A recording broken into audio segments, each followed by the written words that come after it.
Maybe this year you didn't get to enter the Nakamichi Dragon, but how about the Amazon Fire? The glitz, the glamour, the grill cloths. It's that time of year again, awards season. Hi, I'm your host Vanessa from Ratings.com. We're taking stock and celebrating the hard work of engineers and designers across the small budget category. Yes, it's the best budget soundbars of 2025. That's right, get comfy, order a pizza, and pretend that we had the production value for a musical tribute dedicated to the fallen soundbars of yesteryear. Let's get into our picks. Let's start with the humblest price tag, the best cheap soundbar. Proof that price doesn't determine everything, the Hisense HS2100 takes it from the other nominees this year. This 2.1 soundbar includes an outboard subwoofer and stands as a solid upgrade from your TV speakers for about $120. It's tuned with a rather balanced sound that reproduces voices clearly and gives a solid amount of low rumble oomph to explosions and kick drums, much more than your run-of-the-mill TV speakers. You can EQ it a bit via the remote or use the EQ presets, but we like the sound out of the box in our space. Its soundstage is decently wide for a stereo bar, and the dynamics aren't too bad at max volume.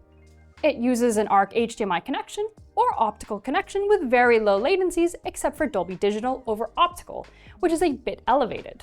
It also uniquely includes a 3.5mm aux input alongside a Bluetooth connection. This is the one to pick if your TV speakers don't cut it, but you're not particularly bothered about Dolby Atmos and mostly watch reality TV and older movies mixed in stereo. It's also well tuned for general music listening. Next up, best budget soundbar without satellites. We've got the winner. The Samsung HW-B750F takes it. If you've got a slightly higher budget, the Samsung HW-B750F features a similar bar and subwoofer configuration, like the Hisense, but with worthwhile upgrades. For starters, the extra outlay means you get a 5.1 channel soundbar rather than the Hisense's 2.1 design. These extra channels suit content like blockbusters much better, while not taking up too much space in your living area. Side-firing drivers bookend this bar to add more width to sound without needing extra real estate for satellite speakers. The well-tuned bar's discrete center channel delivers clear dialogue too. At max volume, the bar retains the dynamics of your audio without adding noticeable compression. Like the Hisense, this bar supports ARC and optical ports, with Bluetooth as the sole wireless connection. But instead of a 3.5mm aux input as on the Hisense, the Samsung bar has a more purpose-built HDMI in port, so you can connect another device to the bar. Keep in mind though, at this price, video pass-through is alright, but it doesn't cater to 4K gaming with blistering refresh rates. Even so, you can watch movies and play games with HD video at 120Hz and 4K at 30Hz pass-through. Audio latency across ARC, HDMI in, and optical is minimal. There's no app for the Samsung, but the bar doesn't skimp out on sound enhancement features. They're all found via the remote control. You get both a graphic EQ and EQ presets. Dialogue and night modes are available too, plus bass and treble adjustments, leaving plenty of leeway to coax the tuning to suit your space. Tight on space with uptight neighbors? Rather than shake the building with thunderous subwoofer bass and risk eviction, we've got the results in for the best standalone soundbar. Yes folks, it's the Sonos Beam Gen 2. Don't let this bar's pint-sized 25-inch width deter you from taking its sound and features seriously. Like the Samsung, it supports 5-channel audio, but without the outboard subwoofer, it's not a 5.1.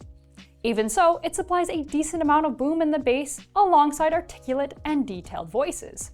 Unlike our earlier winners, this one includes room correction, Sonos' TruePlay via the companion app, but it ditches the remote control entirely so you can control it from your phone. You can always add a sub or satellites at a later date too. It also supports Dolby Atmos, which the Samsung and Hisense don't. This bar lacks dedicated up-firing speakers, so it downmixes these channels using built-in processing to spread the sound. Still, the bar's DSP manages to make the compact standalone seem more expansive than its size would lead you to expect. Its stereo soundstage is impressively wide too, giving your content a more spacious feel. Like most of the Sonos lineup, you get only a single eARC output.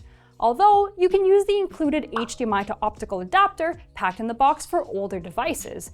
That can be inconvenient depending on your devices and setup though. Thanks to the additional bandwidth of the eARC connection, the bar supports a greater selection of audio formats than previous winners. It also offers different wireless connectivity than the other winning soundbars. While the Beam Gen 2 lacks Bluetooth, it supports Wi-Fi, Apple AirPlay 2, and Spotify Connect. It also supports smart voice assistants. Still, if you want to hear your audio coming from all around you, then we need to look at the next category. Now for the main event. This year's Best Budget Soundbar Award goes to the Amazon Fire TV Soundbar Plus with Sub Plus speakers. This kit has a 5.1 design with rear satellites that gives your surround sound content a more immersive experience, thanks to the presence of rear speakers behind you. The outboard subwoofer lends your audio a weighty and full bass response, accompanied by a substantial amount of rumble, particularly during explosive action scenes. A discrete center channel ensures dialogue cuts through and is clear.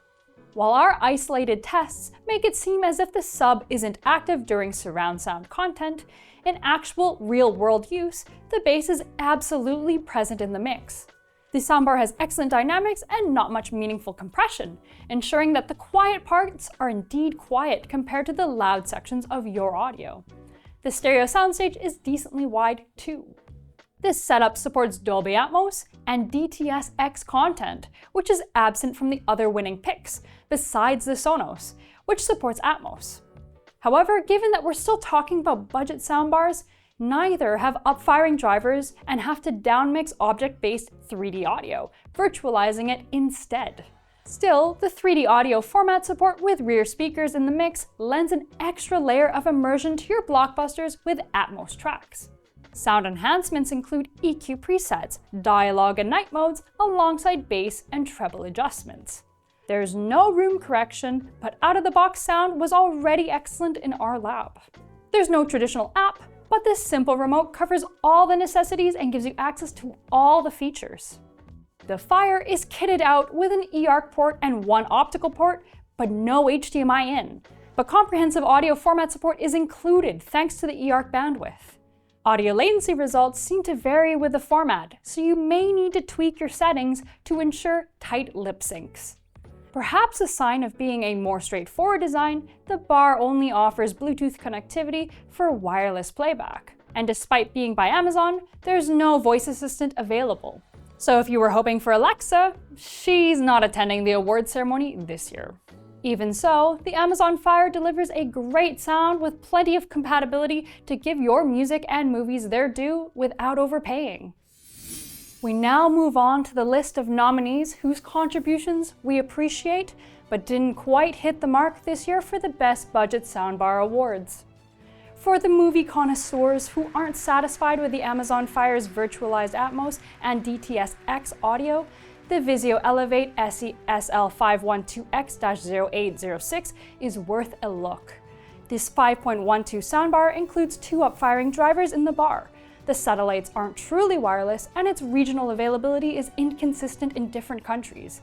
It also doesn't have quite the same deep low end and overall balanced sound of the Amazon Fire, which we believe has a more obvious and widespread impact on your enjoyment of movies and music. Instead of the Sonos Beam Gen 2, the Samsung HW S60D is a good alternative that covers a breadth of wireless connectivity with plenty of sound customization tools. Both are small standalones, but the S60D doesn't have as big of a stereo soundstage. However, it gets louder than the Sonos, so if you need more volume, it might make more sense. The Samsung HW B750D is the previous year's version of our 2025 pick. The D model is less available, but honestly, if you find it for less money, it's extremely similar. We just had to pick one. Lastly, the TCL S55H is a similarly cheap bar to the Hisense HS2100. Unlike the Hisense, the stereo bar supports Atmos, but it has to downmix everything to stereo, which doesn't really improve the sound. It has a narrower stereo soundstage and a thinner sound. However, both bars tend to trade blows, making them very similar overall. So here we are. You've made it to the end of the Best Budget Soundbars of 2025. The pizza is gone if you attended the ceremony in person, your complimentary champagne ran dry a little while ago, and the after party is ramping up. What do you think of this year's selection? Did we miss an underdog soundbar in your opinion? Do you think that the Amazon Fire gave an award-winning performance with its full-bodied sound and detailed treble? Let us know. And if you want to learn more about any of today's winners, be sure to check out their full written reviews on ratings.com, where we help you find the best soundbar for your needs. I've been your host, thank you, and good night. Goodbye!